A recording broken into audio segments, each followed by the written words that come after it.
काल आपण काय पाहिलं होतं या रुमालावरून? फक्त जर लेस लावायची असेल तर काय काढायचं पाहिलं होतं? परिमिती. हो ना. बागेला जर कुंपण काढायचं असेल तर काय काढायचं पाहिलं होतं? परिमिती. परिमिती म्हणजे फक्त बाह्य कडांच्या बाजूंच्या लांबींची बेरीज. बरोबर. पण जर हा रुमालच तयार करायचा असेल तर किती कपडा काढायचा लागेल हे काढायसाठी आपण काय काढावं लागतं म्हटलं होतं? क्षेत्रफळ. काय काढायचं असं होतं? क्षेत्रफळ म्हणजे एरिया. परिमिती म्हणजेच काय काढायचं होतं? पेरिमीटर. आता हे झालं द्विमिती. हो ना. फक्त ह्याला काय आहे? लांबी आणि रुंदी आहे. पण असे जे बॉक्स पाहिले होते आपण ह्याला काय म्हटलं होतं? ह्या आकारांना 3 डायमेन्शनल. हो ना. ही काय झाली आपली? कोणता आकार आहे हा? क्युबॉइड. इष्टिकाची ती विटेसारखा दिसतोय ना. हा दिसतोय विटेसारखा.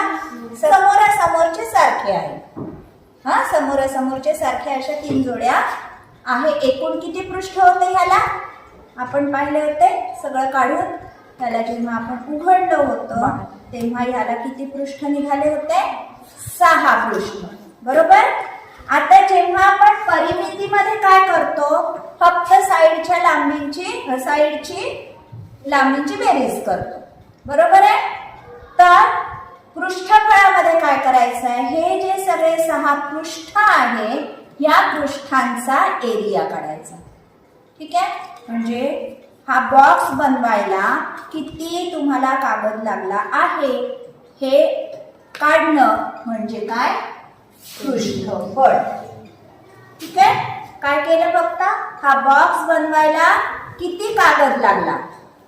ठीक आहे. कागद म्हणा, खरडा म्हणा, ते काढणं म्हणजे काय? पृष्ठफळ किंवा सरफेस एरिया. हे जे फेसेस आहे याचे पृष्ठ आहेत या सगळ्या पृष्ठांचा काय काढायचा? एरिया काढायचा आणि त्यांची बेरीज करायची म्हणजे काय? पृष्ठफळ किंवा सरफेस एरिया. आलं लक्षात? आता समजा हा बॉक्स आहे आणि या बॉक्स मध्ये आपल्याला समजा पेढे भरायचे किंवा एखादी बर्फी आहे 1 स्क्वेअर सेंटीमीटरची म्हणू शकतो आपण. 1 क्युबिक सेंटीमीटरची समजा आपल्याला बर्फी भरायची आहे त्याच्यात. तर अशा किती बर्फ्या त्याच्यात मावतील, किती वड्या त्याच्यात मावतील हे काढण्यासाठी आपल्याला काय काढावं लागतं? याच्या आतमध्ये किती जागा आहे. ठीक आहे. मागे आपण ते छोटे छोटे हे भरून पाहिले होते, स्क्वेअर्स भरून. आठवतंय? तर ते किती बसले ते जितके बसतील तितका ह्याचा काय झाला? घनफळ किंवा व्हॉल्यूम. आलं लक्षात? म्हणजे प्रश्न कशा प्रकारचे विचारले असतील? समजा या बॉक्सला बाहेरून सोनेरी कागद लावायचा आहे तर किती कागद लागेल हे काढायला काय काढाल? बॉक्सचं पृष्ठफळ काढाल आणि याच्यामध्ये इतके सेंटीमीटरच्या इतक्या किती बर्फ्या बसतील. किंवा समजा तुम्हाला म्हटलं की याची लांबी रुंदी दिलेली असेल आणि तेवढ्या कागदाच्या किती शीट्स याच्यात बसतील हे जर काढायचं असेल तर आपल्याला काय मोजावं? आधी काय काढलं आपण? हे काढताना फक्त ह्या पृष्ठांचा एरिया काढला. ठीक आहे. पण आपल्याला जर आत वस्तू भरायची असतील तर आतमध्ये किती जागा आहे हे सांगणं म्हणजे काय? घनफळ किंवा व्हॉल्यूम. आलं लक्षात? हे फरक लक्षात आला 2 मधला. जसा पेरिमीटर आणि एरिया मध्ये फरक आहे तसा तोच फरक पृष्ठफळ आणि घनफळामध्ये आहे. तोच फरक सरफेस एरिया आणि व्हॉल्यूम मध्ये आहे. आलं लक्षात एवढं? आता बघू आपण वेगळ्या आकारांचे घनफळ किंवा पृष्ठफळ कसे. पृष्ठफळ म्हणजे काय? पृष्ठफळ म्हणजे ज्या दिलेल्या वस्तू आहेत त्याला जितकेही पृष्ठ असतील त्या सगळ्या पृष्ठांचं क्षेत्रफळ. ठीक आहे. सगळ्या पृष्ठांचं. मग आता घनाचं एकूण पृष्ठफळ काय होईल? घनाचे सगळ्या पृष्ठ कोणत्या आकाराचे असतात? घनाचे कोणत्या आकाराचे असतात? चौरस आकाराचे असतात, स्क्वेअर आकाराचे असतात. बरोबर. आणि स्क्वेअरचा एरिया माहितीये तुम्हाला? काय असतो स्क्वेअरचा एरिया? साईडचा स्क्वेअर, बरोबर, बाजूचा वर्ग. वर्ग. हे झालं एका पृष्ठाचं. ठीक आहे, एका पृष्ठाचा एरिया किती? Side square. आणि घनाला पृष्ठ किती असतात एकूण? मोजा. 6. पाहिलेले आहे आपण किती? 6. मग काय होईल घनाचं पृष्ठफळाचं सूत्र? 6 गुणिला साईड स्क्वेअर. ठीक आहे, 6 गुणिला बाजूचा वर्ग. हे झालं घनाचं एकूण पृष्ठफळ. ठीक आहे, या सगळ्या पृष्ठांच्या एरियांची काय करायची आहे? बेरीज करायची आहे. 6 पृष्ठ समान आहेत म्हणून आपण काय करू?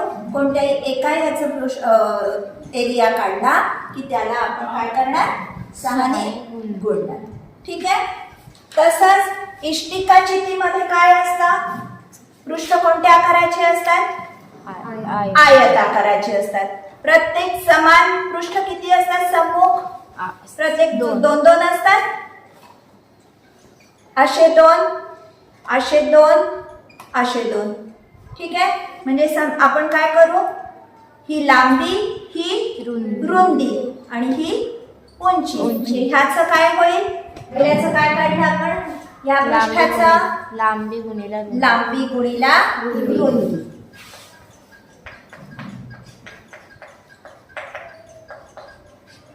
अधिक, याला ब्रॅकेट करून टाकू, अधिक हा पृष्ठ समजा घेतला, ही लांबी आहे, ही काय आहे?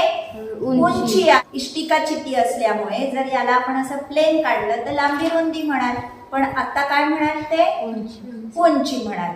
काय मग? लांबी गुणिला उंची.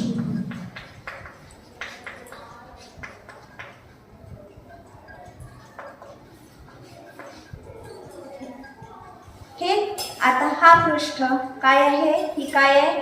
रुंदी गुणिला उंची. ठीक आहे, अधिक रुंदी गुणिला रुंदी गुणिला उंची. पण हे सगळे किती पृष्ठ आहेत? हे किती आहे? हा पृष्ठ, हा आणि हा, म्हणजे 2 गुणिला लांबी गुणिला रुंदी. ठीक आहे, परत असे किती पृष्ठ आहेत? हा आणि हा, यालाही आपण 2 गुणिला लांबी गुणिला रुंदी करू. आणि हे पण किती पृष्ठ आहे? 2. इकडचं आणि 2 गुणिला रुंदी गुणिला उंची. ठीक आहे, हा 2 कॉमन काढला बाहेर आणि आतमध्ये सगळे लिहून टाकलं. लांबी गुणिला रुंदी अधिक लांबी गुणिला उंची. आणि आता काय राहिलं? रुंदी गुणिला उंची. हे झालं इष्टिका चितीच्या पृष्ठफळाचं सूत्र.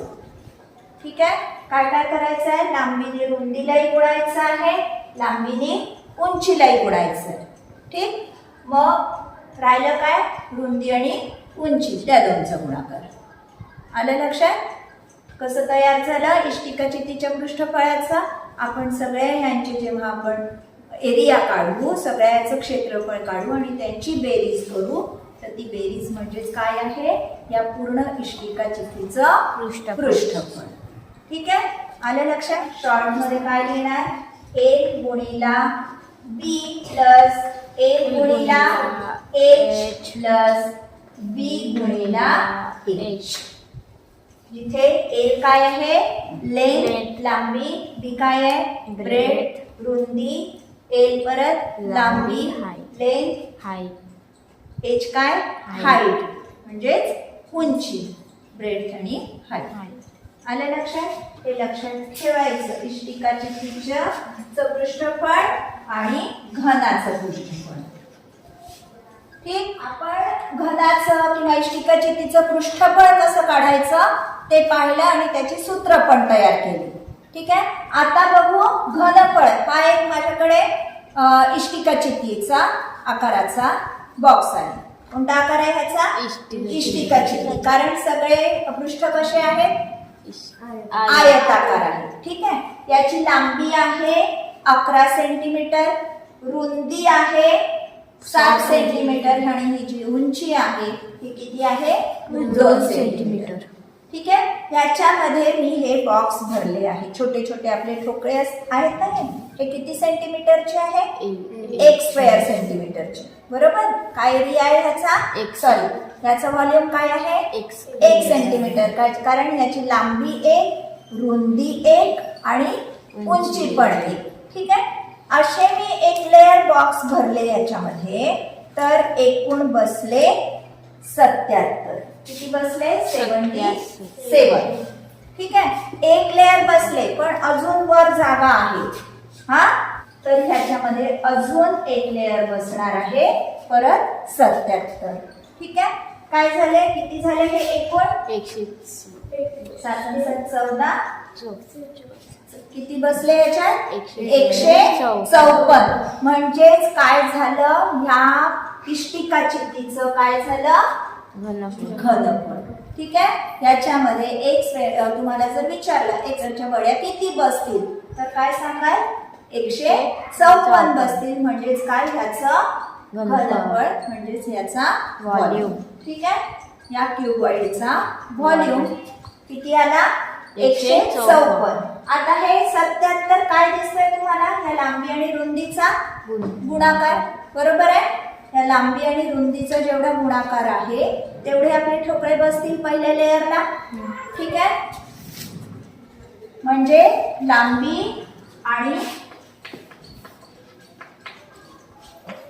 रुंदीचा गुणाकार आणि परत तेवढेच वर बसणार आहे. म्हणजेच आपल्याला त्याला कशाने गुणायचं आहे परत या 77 ला कितीने गुणलं 2 ने गुणलं. म्हणजे परत याला काय केलं आपण 11 गुणिला 7 केलं आधी. ठीक आहे. त्याला परत 2 लेअर बसणार होत्या म्हणून कशाने गुणला 154. 77 आणि 77 ची बेरीज म्हणजेच काय 77 गुणिला 2. ठीक आहे. 11 काय आहे लांबी, 7 काय आहे रुंदी, 2 काय आहे उंची. हे झालं आपलं या कोणत्याही इष्टिका चित्तीच्या घनफळाचं सूत्र. ठीक आहे. आलं लक्षात कसं आलं घनफळाचं सूत्र. काय केलं इष्टिका चित्तीचं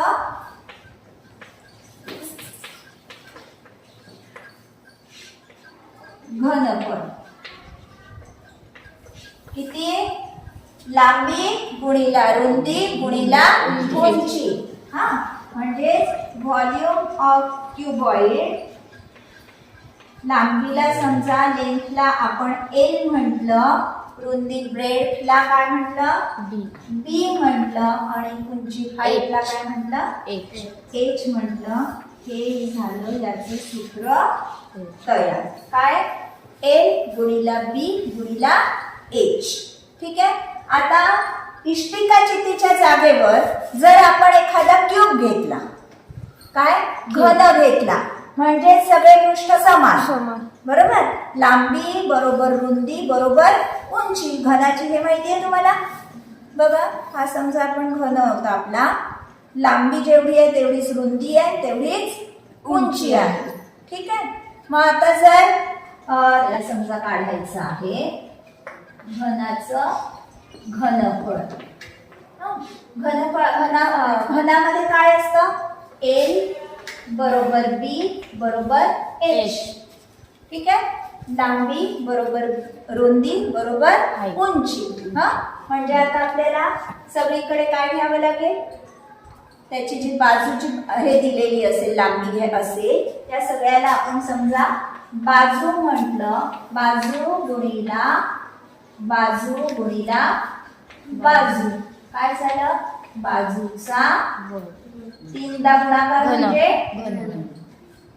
ठीक आहे.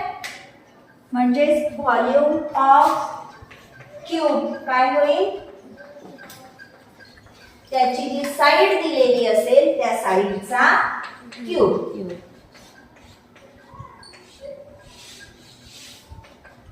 ठीक आहे. आलं लक्षात. इष्टिका चित्तीचं घनफळ कसं तयार झालं आणि घनाचं घनफळाचं सूत्र कसं तयार झालं लक्षात आलं.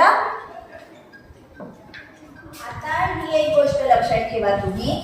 समजा हा एक हे आहे, काय आहे, चौरस आहे. हा, याची लांबी आहे 2. काय आहे लांबी? 2. एरिया किती? 4. लांबी किंवा बाजू घेऊ आपण चौरसच आहे. क्षेत्रफळ किती? क्षेत्रफळ 4. समजा ही बाजू अजून दुप्पट केली म्हणजे किती? 4 होईल. 4 खाली पण 4 होईल. एरिया किती होईल? एरिया किती होईल? 16. ठीक आहे. समजा अजून ही बाजू वाढवते, 3 पट केली, 2च्या 3 पट केली. हा, ठीक आहे. किती झाली एकूण बाजू? 6 झाली. एरिया किती झाला? 36. 6 6 36. 36. काय होताना दिसतंय? बाजू दुप्पट तर एरिया 4 पट. 4 पट. बाजू 3 पट एरिया 9 पट. हो ना. बाजू समजा 4 पट केली आता. 2च्या 4 पट किती? 8. 2च्या 4 पट 8. बाजू किती पट होईल आता? 4चा वर्ग किती? 4चा वर्ग 16. बाजू क्षेत्रफळ किती होईल? 64. आलं लक्षात? अशा प्रकारचे प्रश्न तुम्हाला येतात. जर एका चौरसाची बाजू 3 आहे, हा, त्याची बाजू समजा दुप्पट केली तर एरिया किती पट होईल? हा, आता मला सांगा, बाजू जर मी 5 पट केली, 25. बाजू जर 5 पट केली म्हणजे किती झाली? 2च्या 5 पट बाजू 10. आणि एरिया किती होईल? मग किती पट होईल? 25 पट. बरोबर आहे. हे 100 आहे 10चा एरिया आणि 100 हे 4च्या 25 पट आहे.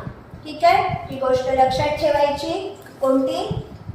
जर कोणत्याही चौरसाची बाजू दुप्पट केली, हा, तर त्याचा एरिया काय होतो? 4 पट होतो.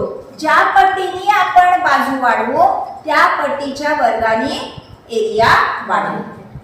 ठीक आहे. राहिले लक्षात? आता घनाचं घनफळाचंही तसंच पाहू. आता समजा जसं आपण एरियाचं पाहिलं, हा, काय पाहिलं होतं एरियामध्ये? बाजू जितक्या पटीने वाढत होती त्या पटीच्या वर्गाने एरिया वाढत होता. ठीक आहे. आता बघू घनफळाच्या बाजू. याची बाजू आहे 2. हा, 2 असताना याचं घनफळ किती? ह्याच्यामध्ये किती असे बॉक्स बसतील? 8. म्हणजे ह्याचं घनफळ किती? 2 बाजू असताना 8. जर बाजू मी दुप्पट केली म्हणजे किती? 4 केली तर किती बॉक्स बसतील? 64. किती बसतील? 64. ठीक आहे. बाजू कितीने वाढवली? 2 पटीने वाढवली. किती पटीने वाढलं? 8 पटीने वाढलं. ठीक आहे. 8 हा 2चा काय आहे? घन आहे. बघू आता. बाजू समजा 3 पटीने वाढवली, काय होईल?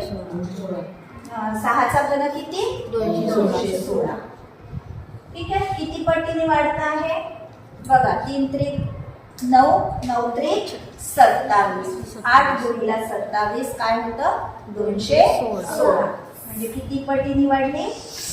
27 पटीने वाढली. ठीक आहे. आलं लक्षात? आता जसा एरिया ज्या पटीने बाजू वाढवत होतो त्या पटीच्या वर्गाने एरिया वाढत होता. घनफळामध्ये काय लक्षात ठेवायचं? ज्या पटीने बाजू वाढेल त्या पटीच्या घनाने, क्यूबने व्हॉल्यूम वाढेल. हा व्हॉल्यूम आहे. ही बाजू, साईड. ठीक आहे. राहील लक्षात या गोष्टी? काय?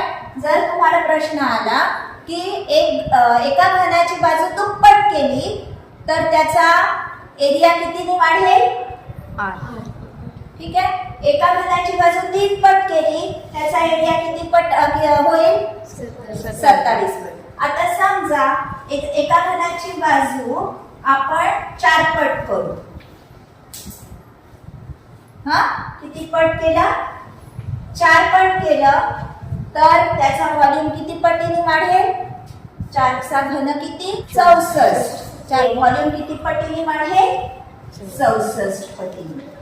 ठीक आहे. कधी कधी किती पटीने वाढेल एवढं विचारतील किंवा डायरेक्ट त्याचा व्हॉल्यूम किती. समजा तुम्हाला दिलं की एका घनाची बाजू 2 आहे, हा त्याची बाजू समजा 4 पटीने वाढवली तर त्याचा दुसऱ्या तयार झालेल्या घनाचा व्हॉल्यूम किती? तर तुम्ही काय कराल?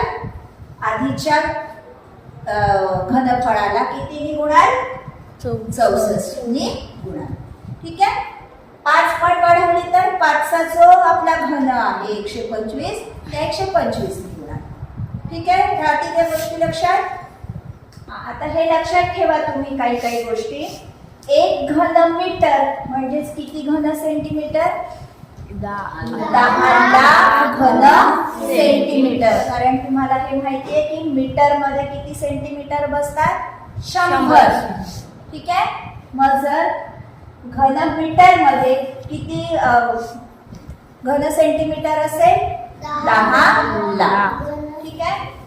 1 लिटर बरोबर 1 घन डेसिमीटर म्हणजे 1000 घन सेंटीमीटर. म्हणजे जर तुम्हाला व्हॉल्यूम दिलेला आहे, हा तर त्या व्हॉल्यूम मध्ये तुम्हाला विचारतील एखाद्या टाकीचा वगैरे व्हॉल्यूम दिलेला असेल म्हणजेच काय घनफळ दिलेलं असेल आणि तुम्हाला विचारतील की त्या टाकीमध्ये किती लिटर पाणी मावतं. तर हे पक्क झालेलं आहे की 1 लिटर पाणी किती ह्याच्यात मावतं? 1000 घन सेंटीमीटर मध्ये किती पाणी मावतं? 1 लिटर पाणी मावतं. घन मीटर मध्ये किती पाणी मावतं? 1000 लिटर पाणी मावतं. म्हणजे जर तुम्हाला म्हटलं असेल की एखाद्या डब्याचं घनफळ 2 घनमीटर आहे तर किती पाणी मावेल? मग एकामध्ये जर 1000 मावतं, 2 मध्ये किती मावेल? 2000 लिटर. ठीक आहे. अशा प्रकारे ह्या गोष्टी लक्षात ठेवायच्या आहेत. ठीक आहे. 1 घनमीटर याच्यावर जास्ती करून प्रश्न विचारल्या जातात. ठीक आहे. तुम्हाला एखाद्या टाकीचं लांबी रुंदी उंची दिलेली असेल आणि त्याच्यामध्ये किती पाणी मावतं असं विचारतील किंवा इतकं पाणी आहे त्याच्यामध्ये अजून किती पाणी मावेल हे सगळं काढायला तुम्हाला याचा वापर करावा लागणार आहे. ठीक आहे. 1 घन सेंटीमीटर मध्ये किती लिटर पाणी मावेल? 0.001 लिटर. म्हणजेच किती मिलीलिटर? 1 मिलीलिटर. हा म्हणजे 1 घन सेंटीमीटर म्हणजे हा एवढ्या आकारात किती पाणी मावतं? 1 मिलीलिटर. ठीक आहे. तुम्ही जेव्हा औषधं तुम्हाला देतात डॉक्टर मध्ये झाकण असतं ना छोटंसं, त्याच्यामध्ये 1 मिलीलिटर 2 मिलीलिटरची खुणा केलेल्या असतात. ठीक. तर त्याचं व्हॉल्यूम किती म्हणायचं? म्हणजे 1 मिलीलिटर असेल तर त्याचं व्हॉल्यूम किती? 1 घन सेंटीमीटर. ठीक आहे. राहतील ह्या गोष्टी लक्षात. व्हिडिओ आवडल्यास नक्की लाईक, शेअर आणि कमेंट करा. आणि हो, सबस्क्राईब केलं नसेल तर अवश्य सबस्क्राईब करा म्हणजे मी नवीन अपलोड केलेल्या व्हिडिओजचे तुम्हाला नोटिफिकेशन्स मिळतील. धन्यवाद.